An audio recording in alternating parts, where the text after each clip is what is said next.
Buenos días una vez más, es un gozo poder estar de nuevo aquí. Casi siempre que se hacen conferencias acerca de predicación, se habla de predicación, pero no siempre se predican pasajes de las Escrituras. Y una de las buenas ideas que estuvo el IDEX, el Instituto de Expositores, es que en esta conferencia no solamente prediquemos acerca de predicación, sino que podamos predicar la palabra, como lo haríamos en un culto de adoración, y es lo que vamos a hacer en esta mañana. Si yo les preguntara, mis hermanos, ¿cuál es la peor amenaza para el Evangelio? ¿Qué me responderías?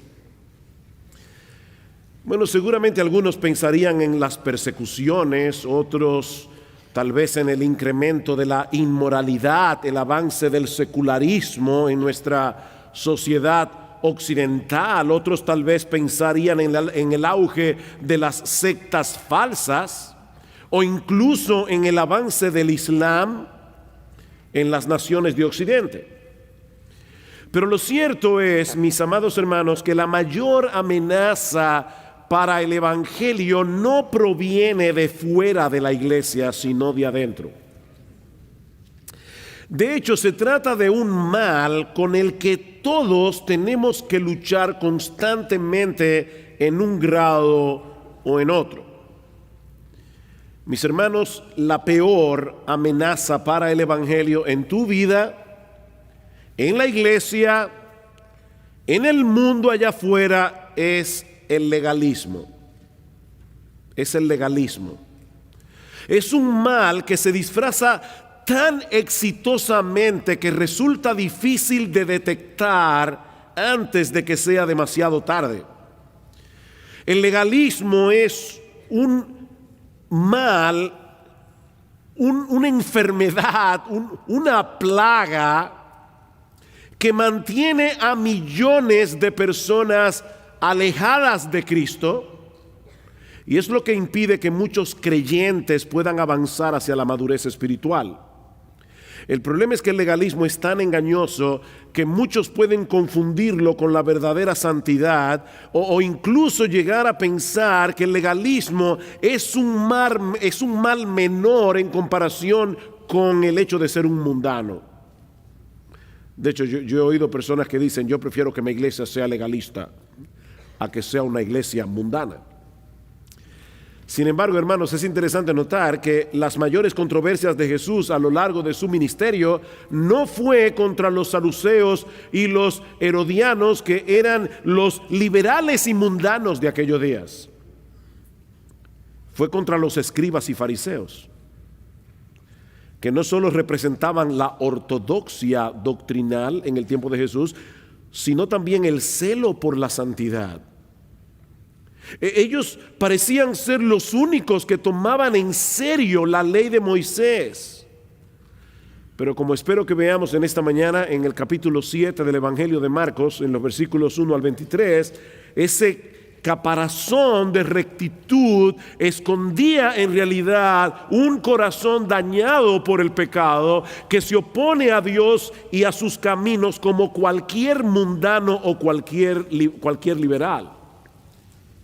También espero que veamos en esta mañana que el legalismo no murió con los escribas y fariseos, sino que sigue siendo una amenaza para todos nosotros en el día de hoy. De ahí la importancia de este pasaje que vamos a estudiar en esta mañana. Mis hermanos, este capítulo es uno de los más teológicos del Evangelio de Marcos y uno de los más cruciales para entender la diferencia que hay entre el cristianismo y todas las otras formas en que los seres humanos pretendemos lidiar con el problema del pecado y de la culpa. Hay al menos 4 aspectos aquí que nos ayudan a desenmascarar la verdadera cara del legalismo.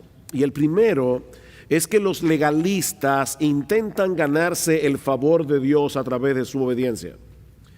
Los legalistas intentan ganarse el favor de Dios a través de su obediencia.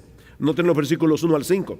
Se juntaron a Jesús los fariseos y algunos de los escribas que habían venido de Jerusalén, los cuales, viendo a algunos de los discípulos de Jesús comer pan con manos inmundas, esto es, no lavadas, los condenaban. Porque los fariseos y todos los judíos, aferrándose a la tradición de los ancianos, si muchas veces no se lavan las manos, no comen. Y volviendo de la plaza, si no se lavan, no comen. Y otras muchas cosas hay que tomaron para guardar, como los lavamientos de los vasos de beber y de los jarros y de los utensilios de metal y de los lechos. Le preguntaron pues los fariseos y los escribas: ¿por qué tus discípulos no andan conforme a la tradición de los ancianos, sino que comen pan con manos inmundas? Es bueno lavarse las manos antes de comer, sobre todo cuando son alimentos que se agarran con las manos, como el pan, por ejemplo. Pero la preocupación de los fariseos en este pasaje no es higiénica, es una preocupación religiosa. Marcos dice en el versículo 3 que todos los judíos se lavaban las manos cuidadosamente antes de comer, observando así la tradición de los ancianos. Y luego en el versículo 5 dice que los fariseos acusaron a Jesús de que no andaban conforme a la tradición de los ancianos. ¿De qué tradiciones es que el Señor está hablando aquí? Bueno, de todas esas rituales y ceremonias que los rabinos le habían añadido a la ley de Moisés para asegurarse de que la estaban obedeciendo al pie de la letra. En el Antiguo Testamento, Dios había ordenado ciertos rituales de purificación como una ayuda visual para que los judíos percibieran la necesidad que ellos tenían de ser limpiados de sus pecados antes de poder entrar en la presencia de Dios. De manera que estos ritos de purificación no eran un fin en sí mismos, como si el hecho de darse un buen baño, ¿verdad?, eso de alguna forma elimina de nuestros corazones la mancha del pecado. No, estos rituales tenían la intención de preparar al pueblo para la llegada del Salvador, que iba a hacer por ellos lo que ningún jabón del mundo puede hacer.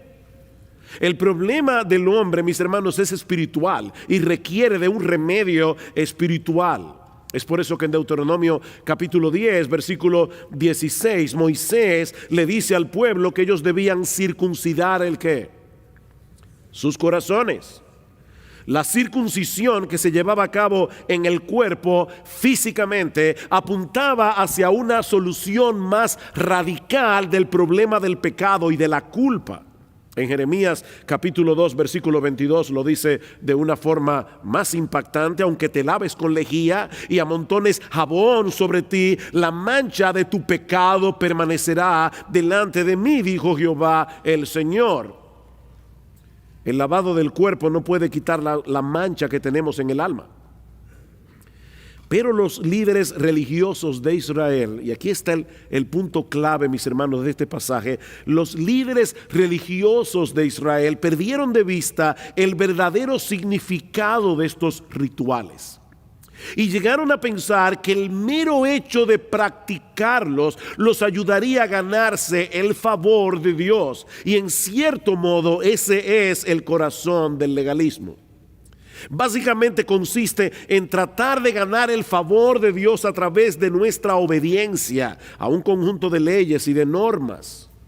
Así que mientras el Evangelio nos mueve a la obediencia por el hecho de ya haber sido aceptados por Dios de pura gracia sobre la base de la obra redentora de Cristo, el legalismo nos dice que debemos obedecer para ser aceptados. ¿Ven la diferencia? En el Evangelio yo obedezco porque ya fui aceptado. En el legalismo yo trato de ser aceptado a través de mi obediencia. Ahora, por supuesto, cuando uno piensa que puede ganarse el favor de Dios a través de la obediencia a ciertas reglas, una de las cosas que van a suceder con toda probabilidad es que vamos a añadir nuevas reglas a la ley de Dios, porque nosotros queremos estar seguros de que estamos haciendo las cosas exactamente como Dios quiere, de que estamos ponchando los botones correctos. ¿Se dice así? ¿Se entiende eso de ponchar? No es que aquí hay tantos países diferentes que no sé. Ok. Eso era lo que los escribas y fariseos hacían. Ellos reinterpretaban y reinterpretaban los mandamientos de Dios, colocando sus propias aplicaciones de la ley al mismo nivel de la ley. Ellos colocaban sus aplicaciones a la ley al mismo nivel de la ley, y de ese modo desarrollaron una superestructura de regulaciones sumamente opresivas. Y lamentablemente, mis hermanos, eso está ocurriendo en muchas iglesias evangélicas en el día de hoy. Por ejemplo, yo creo que la Biblia enseña que en el día del Señor debemos congregarnos como iglesia y debemos darle descanso a nuestros cuerpos. Es un día en el que podemos tener una comunión con el Señor que no podemos tener en el resto de la semana. Ahora, lo que eso significa en la práctica puede variar de un creyente a otro. Imaginen a un grupo de creyentes que pertenecen a la misma iglesia donde todavía se celebran dos servicios de adoración distintos en el día del Señor. Nuestra iglesia nos reunimos por la mañana y por la tarde, y son servicios diferentes. Bueno, hay muchas iglesias que todavía mantienen esa práctica. Tal vez algún hermano de esa iglesia decida tomar una siesta después de comida para poder descansar y así ir al culto de la tarde más descansado. Puede ser que otro prefiera caminar un rato para oxigenar el cerebro y así estar más despierto en el culto de la tarde. Y todavía existe la posibilidad de que algún creyente no necesite de ninguna de las dos cosas, sino que prefiera quedarse toda la tarde leyendo su Biblia o algún otro libro que le sea de edificación. Ahora imagínense lo que sucedería si cada uno de ellos, sobre todo el tercero, convierte su práctica en una regla universal que todo creyente debe seguir si de verdad quiere hacer un buen uso del día del Señor. Eso fue precisamente lo que hicieron los líderes religiosos de Israel y terminaron destruyendo el propósito por el que Dios instituyó ese día. Porque en vez de ser un tiempo deleitoso en la presencia del Señor, ellos convirtieron el día del Señor en una carga muy difícil de llevar. Pero el legalista no solamente le añade nuevas leyes y regulaciones a la ley de Dios, sino que tarde o temprano va a colocar esas nuevas leyes por encima de los mandamientos de Dios. Esa es la acusación que el Señor levanta contra los fariseos en este pasaje. Ellos anulaban el mandamiento de Dios por seguir sus tradiciones humanas. Vean el versículo 6. Respondiendo él les dijo: hipócritas, bien profetizó de vosotros Isaías, como está escrito: este pueblo de labios me honra, mas su corazón está lejos de mí. Pues en vano me honran enseñando como doctrinas mandamientos de hombres, porque dejando el mandamiento de Dios os aferráis a la tradición de los hombres, los lavamientos de los jarros y de los vasos de beber, y hacéis otras muchas cosas semejantes.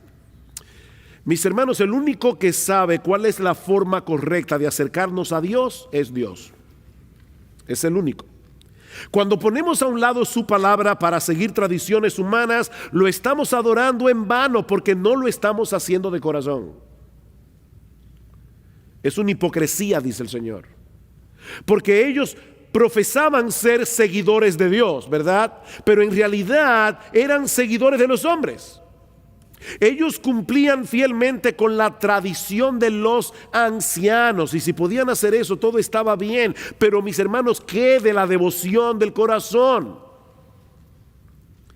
Es mucho más fácil lavarse bien las manos antes de comer que adorar a Dios con un corazón que en verdad se deleita en Él, con un corazón que está luchando con los ídolos del corazón. Estos hombres estaban más preocupados por sus rituales externos que por la realidad de un corazón que anhela estar más cerca de Dios. De nuevo, permítanme poner un ejemplo práctico. Todo creyente debe apartar un tiempo cada día para estar a solas en comunión con el Señor, orando y leyendo su palabra. Y de la misma manera todo creyente debe venir a la iglesia cada domingo para adorar a Dios junto a su pueblo y ser edificado por medio de las Escrituras. Yo creo que en eso todos estamos de acuerdo, lo practiquemos o no. Pero si tú estás haciendo todo eso como un ritual externo, creyendo que por el mero hecho de hacerlo te vas a ganar el favor de Dios, tú estás haciendo lo correcto por una motivación incorrecta y eso no le va a hacer ningún bien a tu alma. Escucha lo que estoy diciendo. Si tú lees tu Biblia todos los días y tú lo estás haciendo porque con eso tú quieres decir, bueno, Señor, hoy en la mañana me levanté temprano, check. Leí mi Biblia, check. Oré, check. Y Señor, para colmo, hasta le prediqué el evangelio a un amigo inconverso. Hoy tú tienes que bendecirme. Hoy tiene que ser un día fantástico. Mi hermano, si tú estás haciendo todo eso como un ritual externo para ganarte el favor de Dios, te repito, estás haciendo lo correcto por una motivación incorrecta. Nosotros debemos congregarnos con el pueblo de Dios cada domingo, porque es en medio de esa reunión que Dios ha prometido, donde Dios ha prometido manifestar su presencia especial, y nosotros queremos estar donde Dios está. Salmo 133. Mirad cuán bueno y cuán deleitoso es habitar los hermanos juntos en armonía. ¿Por qué? Porque es allí donde envía Jehová el Señor bendición y vida eterna. Yo quiero estar ahí. Queremos apartar un tiempo cada día para leer la Biblia y orar. ¿Por qué? Bueno, porque si no leo la Biblia me va a caer un rayo. No.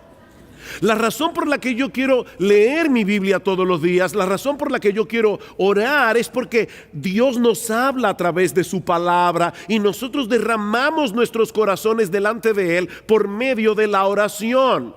Pero el legalista se conforma con el cumplimiento externo del deber, sin darse cuenta de que su supuesta adoración no sirve de nada porque su corazón está lejos de Dios. Lo que él hace externamente no es congruente con lo que en realidad está sucediendo en su interior. El corazón es el centro de la adoración. Así que no importa lo que hagas externamente, si tu corazón no está involucrado, tú no lo estás. No estás involucrado y Dios no está siendo agradado. La verdadera adoración fluye de un corazón que se deleita en Dios. La verdadera adoración fluye de un corazón que se mantiene en pie de guerra contra los ídolos que quieren desplazar a Dios del centro de nuestros afectos. Pero al legalista no le preocupan las motivaciones de su corazón. Y por eso es capaz aún de esconder su desobediencia en un manto de devoción. Eso es increíble, pero es así. Miren el otro ejemplo que pone el Señor en los versículos 9 al 13. Les decía también, bien invalidáis el mandamiento de Dios por guardar vuestra tradición, porque Moisés dijo, honra a tu padre y a tu madre, y el que maldiga al padre o a la madre muera irremisiblemente. Pero vosotros decís, basta que diga un hombre al padre o a la madre, oh, es corbán, que quiere decir mi ofrenda a Dios, todo aquello con que pudiera ayudarte, y no le dejáis hacer más por su padre o por su madre, invalidando la palabra de Dios con vuestra tradición que habéis transmitido, y muchas cosas hacéis semejantes a estas. La ley de Dios establece claramente que los hijos deben honrar a sus padres. Y eso incluye el hecho de cuidar de ellos cuando ya no pueden cuidarse a sí mismos. Este mandamiento es tan importante que en el Antiguo Testamento, si un hijo maldecía a su padre o a su madre o los dañaba intencionalmente, de alguna manera la ley mosaica ordenaba que se le aplicara la pena capital. Así de serio era este asunto. Pero los fariseos encontraron un subterfugio teológico para no tener que obedecer el quinto mandamiento. Este era el truco, ¿verdad? Si un hijo decía, que aquello con lo que hubiera podido ayudar a sus padres era corbán. Y esta es una palabra hebrea que significa dedicado a Dios. Ya él no tenía que hacer nada por sus padres.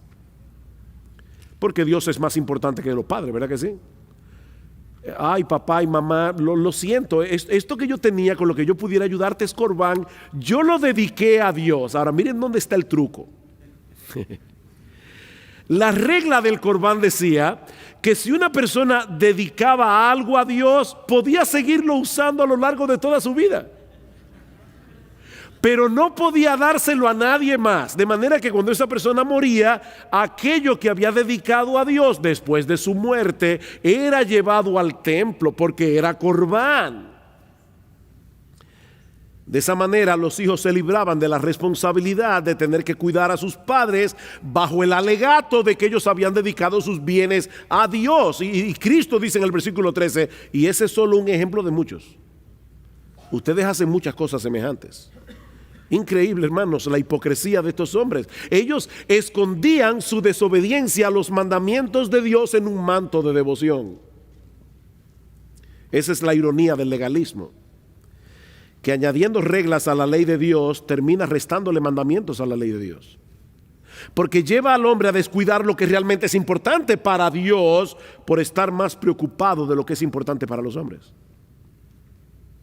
¿Saben cuántas personas en la iglesia fulminan la reputación de otros? Porque obviamente no siguen mis reglas, yo soy más santo que el otro, y entonces yo llamo a los hermanos y les digo, vamos a orar por la hermana tal. Entonces a Dios dice que él odia el chisme, pero yo, verdad, tal vez soy más modesta que la hermana tal. Entonces bajo el manto de devoción de la modestia, yo puedo fulminar la reputación de varias personas en la iglesia.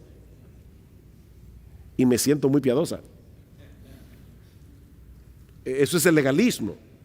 Noten la secuencia, hermanos, que Marcos nos presenta en este pasaje, porque es interesante. En el versículo 7 él dice, ustedes enseñan mandamientos de hombres en vez de enseñar las escrituras.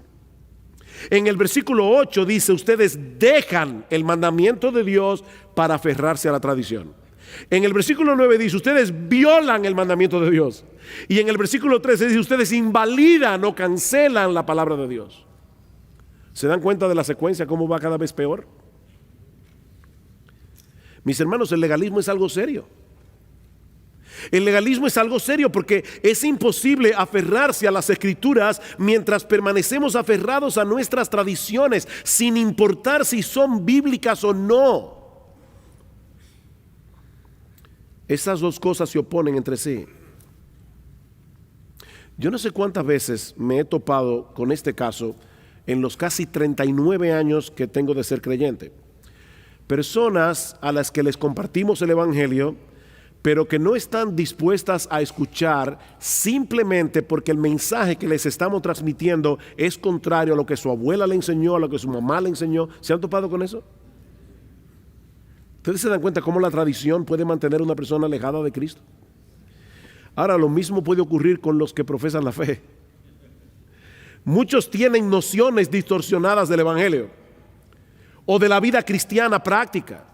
Pero sin embargo, cuando tratamos de corregirlos, mostrándoles su error a través de las escrituras, ellos cierran por completo sus oídos porque sus tradiciones evangélicas son más importantes que la palabra de Dios. Mis hermanos, absolutamente nadie puede honrar verdaderamente a Dios sin honrar la Biblia. Si alguien viene a ti con la palabra de Dios y te muestra con las escrituras que tú estás equivocado, tu primer pensamiento debe ser: sea Dios veraz y todo hombre mentiroso. La Biblia es más importante que lo que te han enseñado. La Biblia es más importante que tus tradiciones. La Biblia es más importante que cualquier opinión humana. Esta es la palabra de Dios. Y Dios dice en su palabra en Isaías capítulo 66 versículo 2 que Él pone sus ojos sobre aquellos que son humildes de espíritu y que tiemblan ante su palabra. Es con ellos y solo con ellos que Dios tiene una relación de intimidad. Si tus tradiciones están por encima de la palabra de Dios, mi amado hermano, mi amada hermana, tú estás deshonrando a Dios. Pero este pasaje nos muestra también que los legalistas tratan de una forma inadecuada el verdadero problema del hombre. Los legalistas tratan de una forma inadecuada el verdadero problema del hombre. Noten el versículo 14.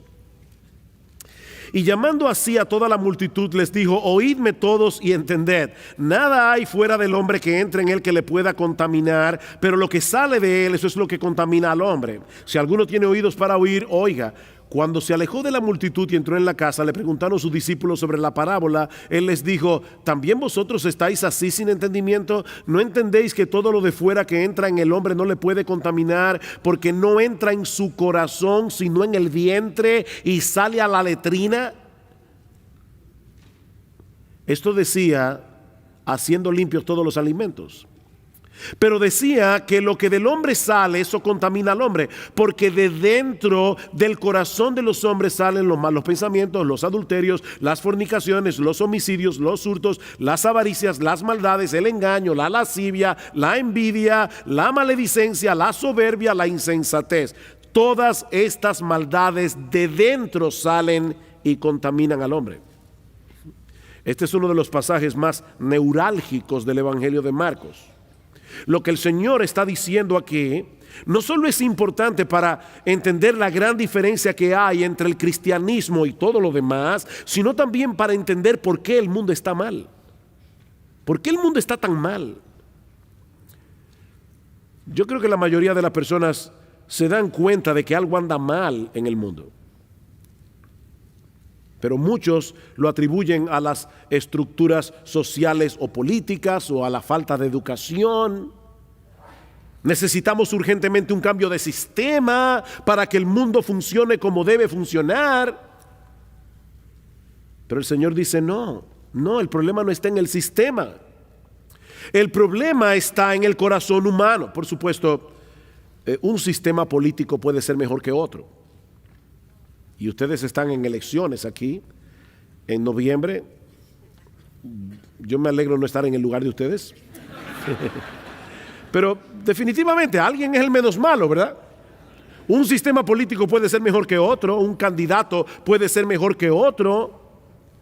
Tener una buena educación es mejor que no tenerla. Pero todos nosotros tenemos un problema interno que ningún sistema político, ningún candidato, ni la mejor educación del mundo o alguna práctica religiosa puede resolver. Lo que el Señor nos está diciendo en este pasaje es que lo que anda mal en la sociedad somos tú y yo. Tú y yo. Nosotros somos el problema. Versículo 15: nada hay fuera del hombre que entre en él que le pueda contaminar, pero lo que sale de él, lo que ya está dentro, eso es lo que contamina al hombre. ¿Escuchaste eso, mi hermano? Lo que te contamina no está fuera de ti, está dentro de ti. Y aclaro que eso no quiere decir que no debemos de cuidarnos de las cosas externas que pueden llevarnos a pecar. Por supuesto que debemos cuidarnos. El mismo Señor va a decir más adelante: si tu ojo te es ocasión de caer, sácatelo y échalo de ti. Y obviamente no se está refiriendo a que te quedes literalmente tuerto, sino a que tomes decisiones radicales para que no pongas delante de ti aquellas cosas que pueden moverte hacia el pecado. Pero mi hermano, la razón por la que las cosas externas tienen esa influencia sobre ti es porque la corrupción ya está en tu corazón. Lo dice más adelante: es del corazón que salen todas esas cosas. Tu problema no es ese jefe difícil o ese esposo desconsiderado que te hace anhelar con todas las fuerzas de tu corazón quedarte viuda. Tu problema, mi amada hermana, es que tienes un corazón homicida.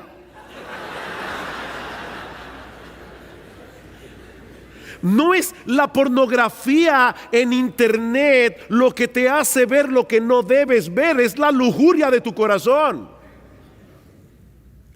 La pornografía te seduce porque ya tienes un corazón impregnado de lascivia.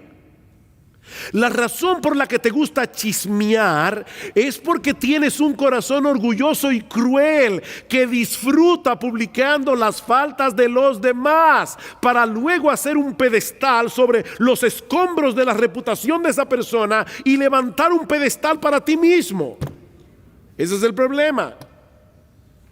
Nuestro corazón es egoísta, nuestro corazón es envidioso, nuestro corazón es codicioso y ningún ritual, ninguna ceremonia, ninguna regla puede resolver ese problema.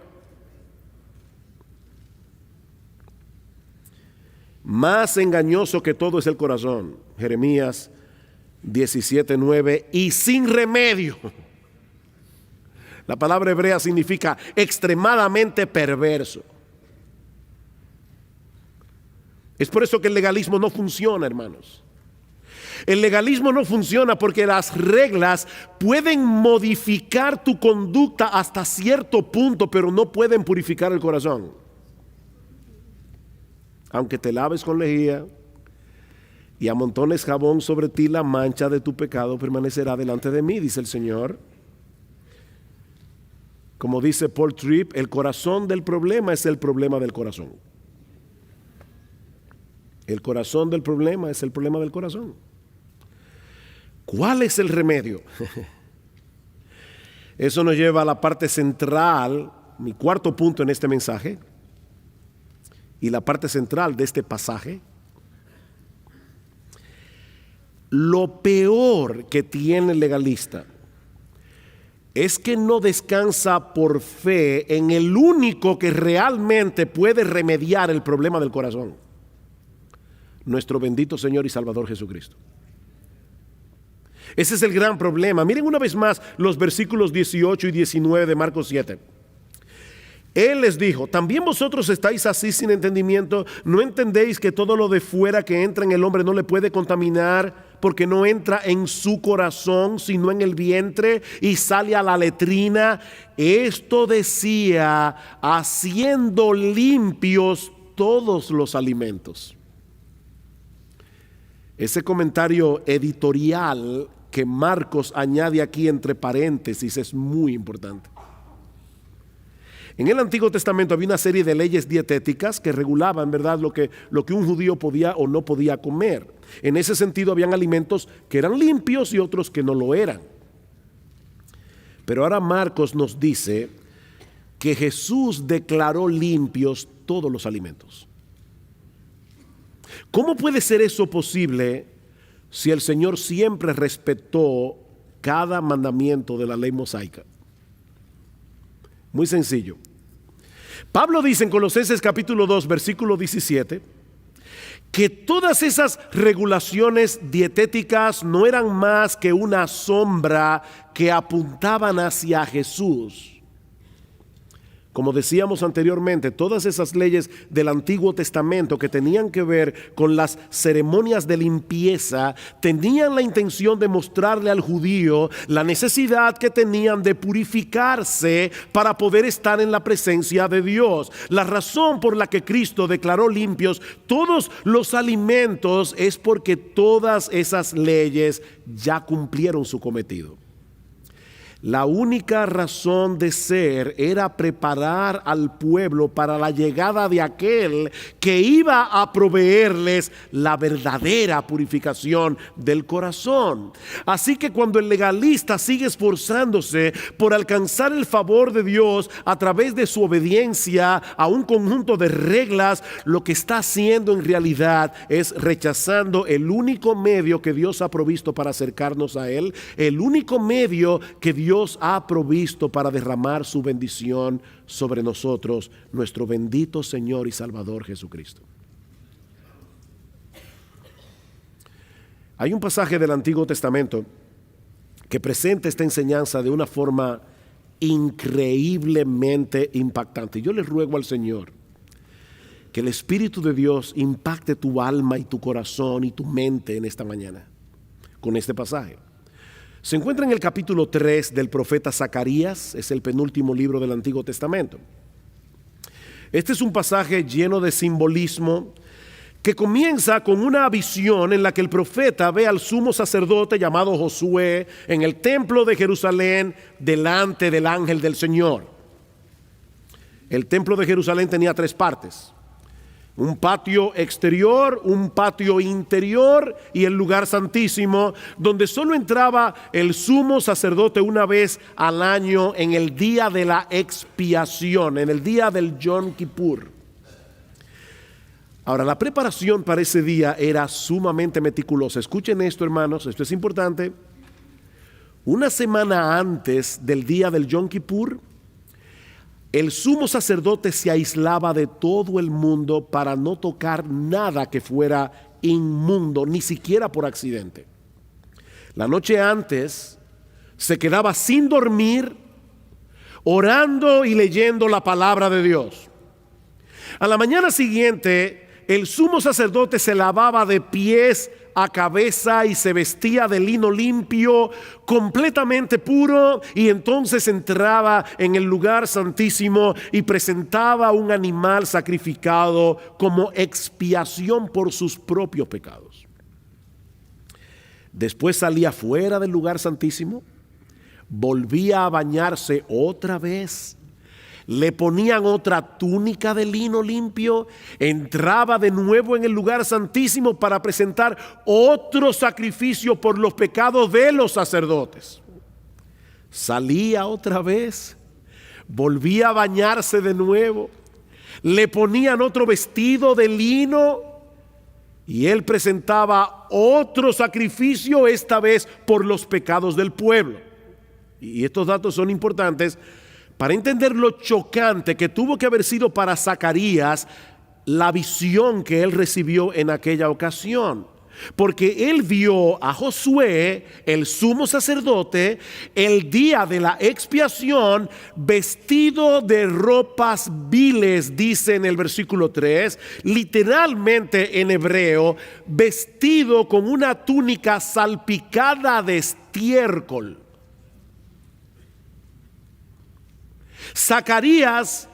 Josué, en la visión que vio Zacarías, estaba completamente contaminado. Hay un erudito del Antiguo Testamento llamado Ray Dillard que él dice que todo esto no era más que una representación de nuestra condición de impureza delante de Dios. No hay manera de que nosotros podamos encontrar purificación por nosotros mismos. Pero ahora escuchen lo sorprendente de este pasaje. Dice en el versículo 4 que el ángel del Señor ordenó a los que estaban delante del sumo sacerdote que le quitaran esas vestiduras contaminadas, y entonces le dice a Josué: mira, he quitado de ti tu iniquidad y te vestiré de ropas de gala. Versículos 8 y 9. Pues he aquí, yo voy a traer a mi siervo el renuevo y quitaré la iniquidad de esta tierra en un solo día. Wow. Mis hermanos, imagínense a Zacarías escuchando esto. Durante siglos el pueblo de Israel había estado presentando sacrificios de animales en el día de la expiación. ¿Por qué?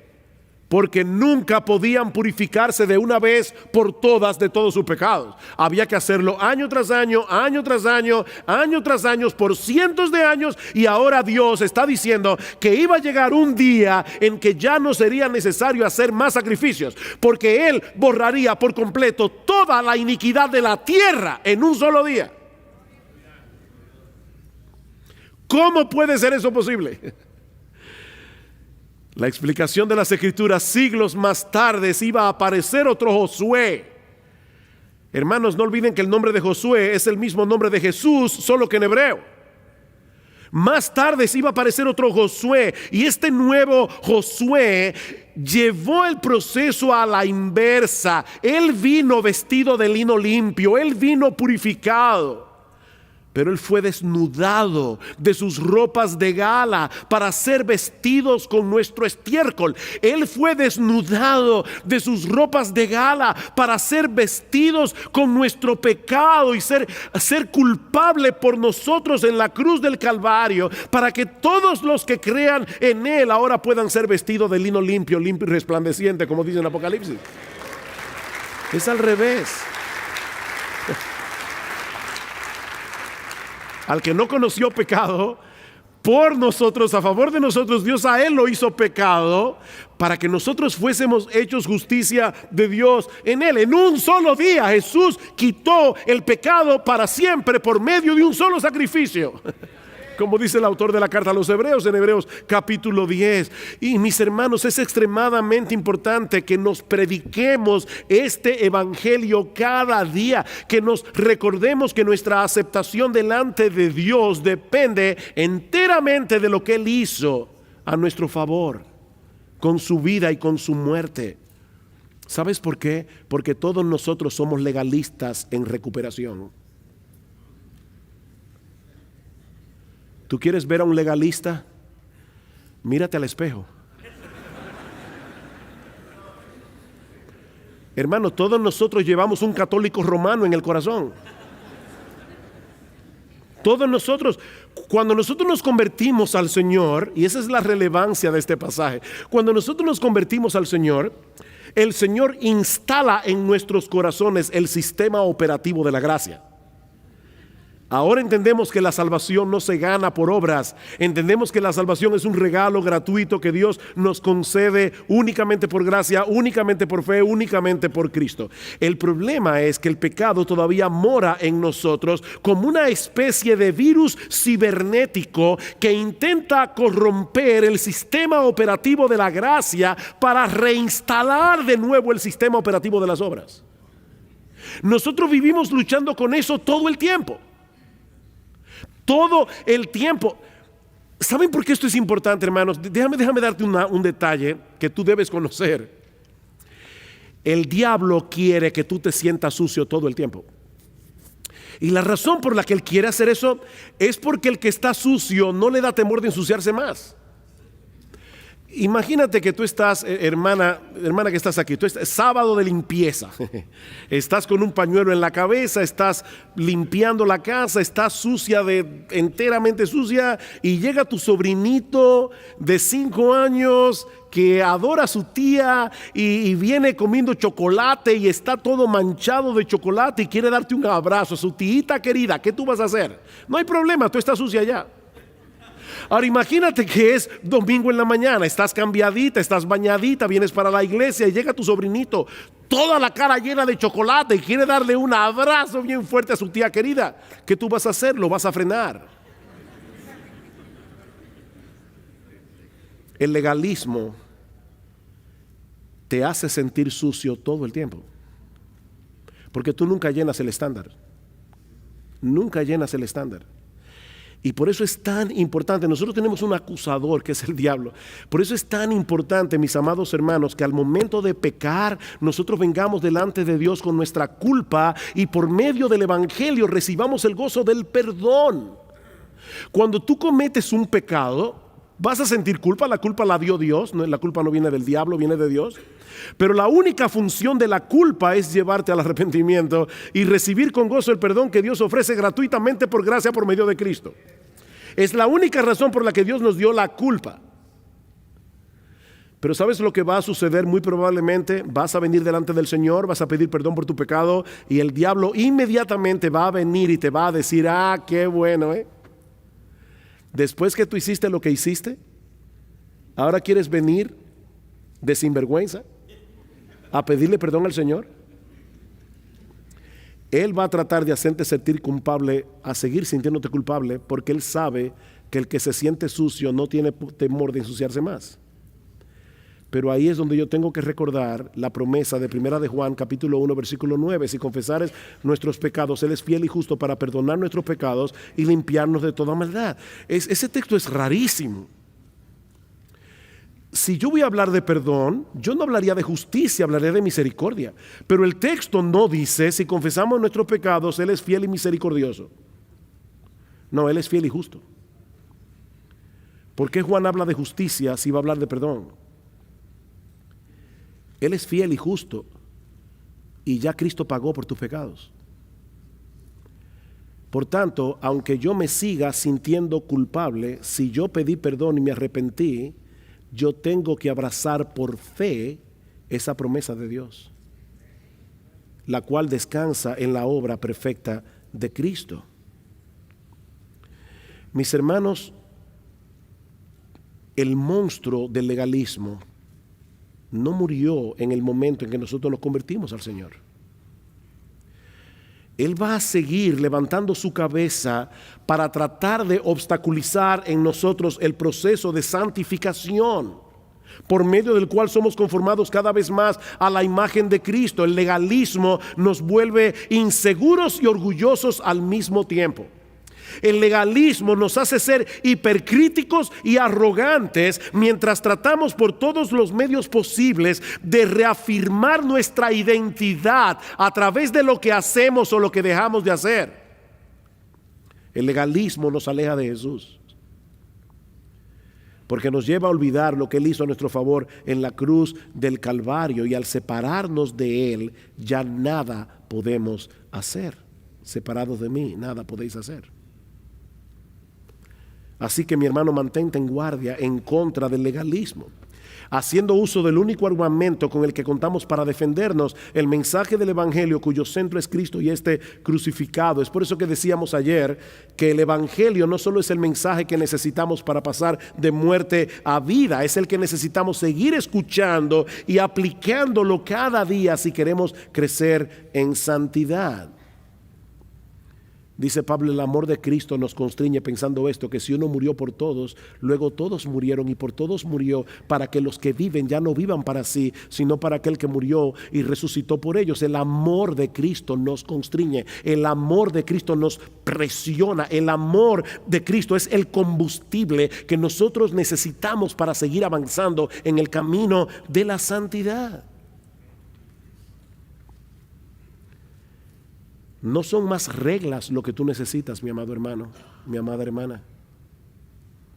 Tú necesitas contemplar la gloria de Cristo en el Evangelio. Tú necesitas recordar que no es por tu obediencia que eres aceptado y bendecido, sino que ahora puedes obedecer, porque ya de pura gracia y por la misericordia de Dios ya fuiste aceptado. Fuiste aceptado en Cristo. Es por eso que, como decía el pastor MacArthur en el día de ayer, cuando nosotros lleguemos delante de su presencia, cualquier cosa que hayamos podido hacer en nuestras vidas cristianas y recibamos coronas de parte de Él, esas coronas las vamos a arrojar a sus pies. Porque de Él, por Él y para Él son todas las cosas. Y por lo tanto, que solo a Él sea la gloria. Vamos a orar.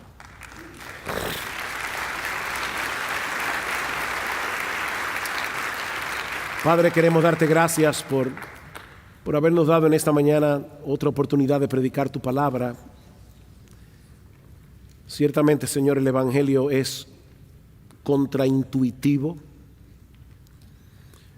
Nosotros solemos pensar que seremos bendecidos de acuerdo a lo que hacemos.